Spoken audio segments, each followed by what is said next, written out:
खूप वेळा असं वाटतं की हे जीवन व्यर्थ आहे, हे जीवन बेकार आहे, परंतु त्याला कारणीभूत हे आपण असतो. आपण आळस करतो, आपण आजचं काम उद्यावर ढकलतो, उद्याचं परवावर ढकलतो आणि 8 दिवसाची सारी कामं जी आहेत ते आपल्यासमोर उभी राहतात आणि आपण केलेला जो आळस असतो त्याचा त्रास आपल्याला होतो. त्यामुळे आळस सोडला पाहिजे. जी ती गोष्ट ज्या त्या वेळेला केली पाहिजे, वेळेचं महत्त्व जाणलं पाहिजे.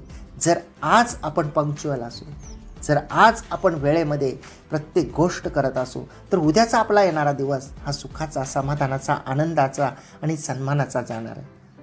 बरेच जण असे असतात की त्यांचा स्वभाव आळशी नसतो, परंतु जसं की मी आपल्या शोमध्ये नेहमी म्हणत असतो की माणसानं प्रायोरिटी या ठरवल्या पाहिजे.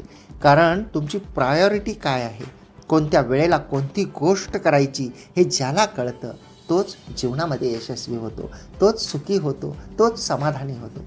खूप वेळा आपण मिसमॅच करतो प्रायोरिटीला. काम करायच्या वेळी टाईमपास करतो, टाईमपास करायच्या वेळी काम करण्याचा प्रयत्न करतो, झोपेच्या वेळी जागरण करतो आणि जागरणाच्या वेळी झोपतो.